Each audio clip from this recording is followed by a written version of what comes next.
नमस्कार दोस्तों, study for PCS में आपका स्वागत है। कैसे हैं आप लोग? बढ़िया हैं? बढ़िया रहना बहुत ज़रूरी है और उसके अलावा ज़रूरी चीज़ ये भी है कि जम के पढ़ते रहिए।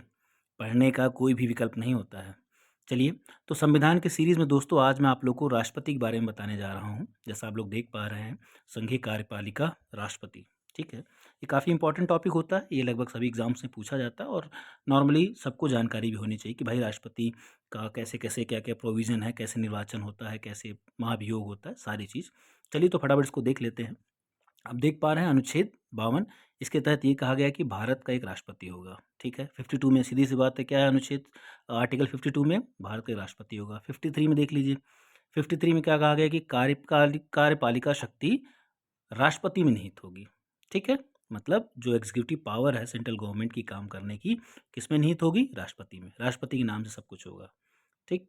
अब योग्यता देख लेते हैं, क्योंकि भई जो है कोई राष्ट्रपति बनना चाहेगा तो उसके लिए योग्यता क्या चाहिए होगी? मिनिमम क्राइटेरिया क्या है? योग्यता में पहले देख लीजिए, ये अनुच्छेद 58 के तहत होता है, ठीक है? पहला क्या है? उसे भारत का नागरिक होना चाहिए। मतलब ये कि वो ज़रूरी नहीं कि जन्म से नागरिक हो, जन्म से जो है भारत का नागरिक हो, बाद में भी अगर उसने नागरिकता लिया है, रजिस्ट्रेशन के थ्रू या जिस भी मोड से लिया है, तो योग्य है राष्ट्रपति बनने के लिए। उसके अलावा उसकी उम्र 35 वर्ष या उससे अधिक होनी चाहिए, ठीक? 2 प्रोविज़न ये आपने देख लिया। उसके अलावा तीसरा क्या है? तीसरा ये है कि लोकसभा का सदस्य निर्वाचित होने की उसके पास योग्यता होनी चाहिए। जो भी उम्मीदवार अपने आप कैंडिडेट बनाना चाह रहा है राष्ट्रपति के तौर पर, ठीक है? मतलब चुनाव लड़ना चाह रहा है तो उसके लिए ये प्रोविज़न्स उसको चाहिए, ये योग्यता चाहिए, मिनिमम क्राइटेरिया। उसके अलावा चौथा क्या है?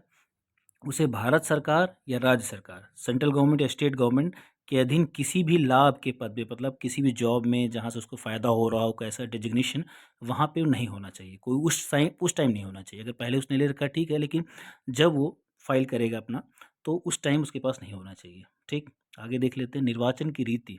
निर्वाचन कैसे होता है, ठीक है? तो दोस्तों मैं आपको बता दूँ, कुछ चीज़ें हैं इसमें, देख लीजिए ध्यान से।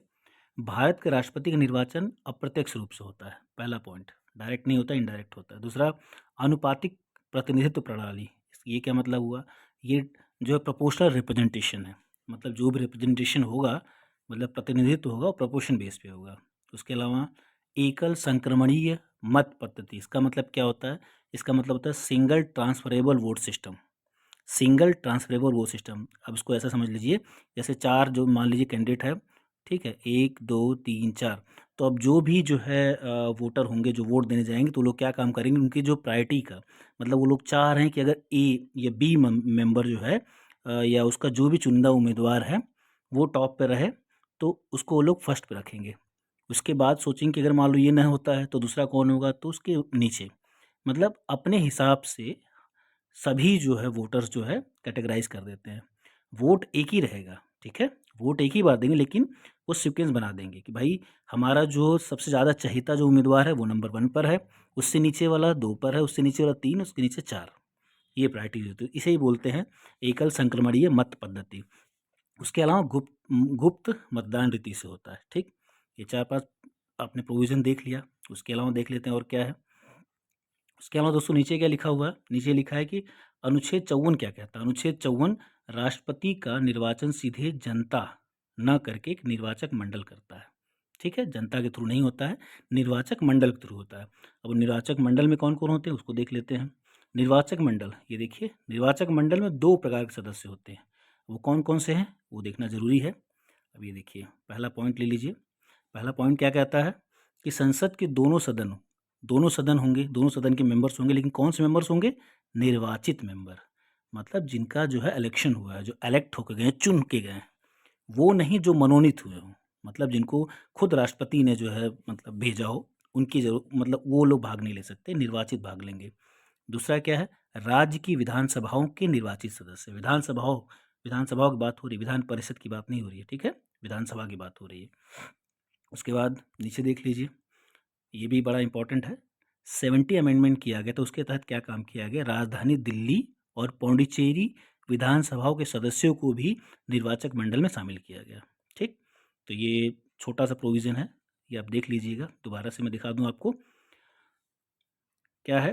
भाई संसद के दोनों सदन के जो निर्वाचित सदस्य शामिल होंगे, उसके अलावा राज्य की विधानसभाओं के निर्वाचित सदस्य और 17 जो 70वां जो संशोधन हुआ तो उसके तहत दिल्ली और पौडुचेरी के सदस्य, ठीक है, निर्वाचित सदस्य।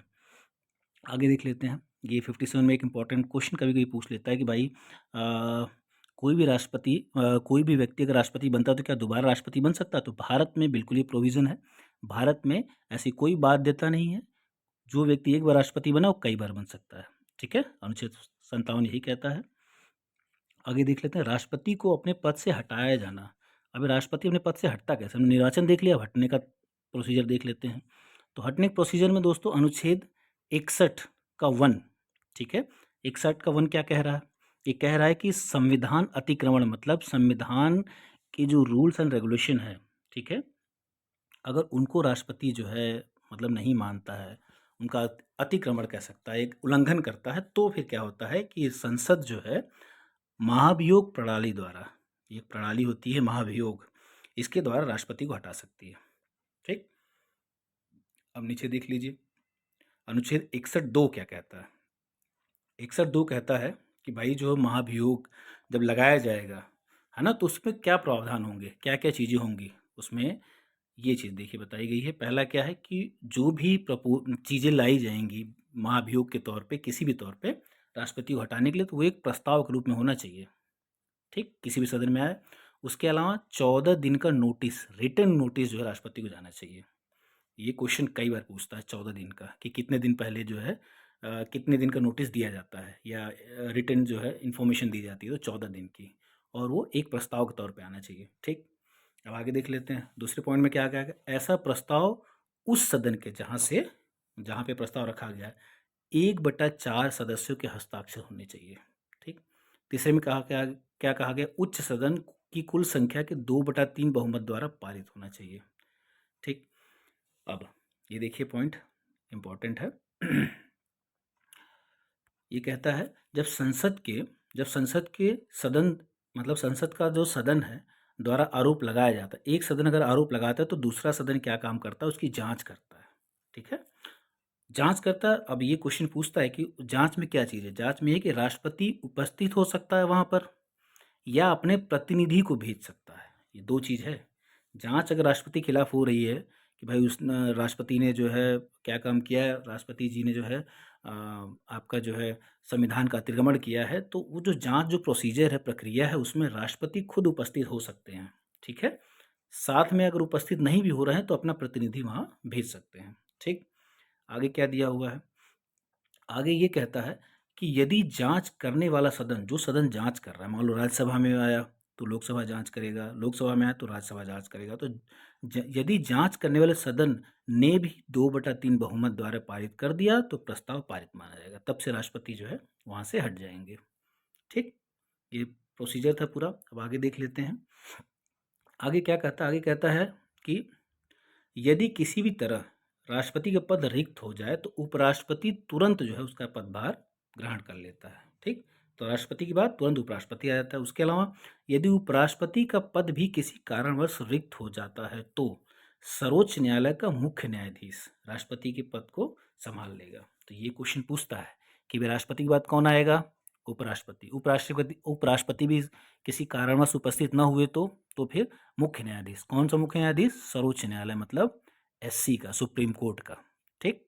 आगे चलते हैं, इसमें देखिए अब क्या क्या इसमें कहा है कि नए राष्ट्रपति का निर्वाचन, जो नए राष्ट्रपति आएंगे उनका निर्वाचन जो रिक्त होता है जिस सीट भरने के लिए क्या है, तो वो कितने टाइम में पूरा होना चाहिए, टाइम ड्यूरेशन क्या है, 6 माह, 6 महीने के भीतर किसी भी तरीके से पूरा हो जाना चाहिए।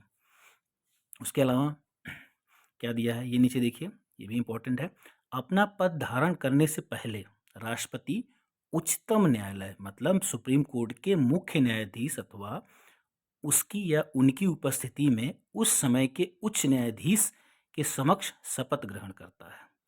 मतलब राष्ट्रपति जो है एक तरीके से अपनी जो शपथ कहाँ ग्रहण करता है, उच्चतम न्यायालय के मुख्य न्यायाधीश, ठीक है, कि सामने, या फिर कह लो अगर वो प्रेजेंट नहीं है उस टाइम, उपस्थित नहीं है, तो उनका जो रिप्रेजेंटेटिव होगा या फिर उच्च न्यायाधीश के समक्ष जो है, जो उस टाइम के जो सर्वोच्च होंगे उनके सामने राष्ट्रपति शपथ लेता है।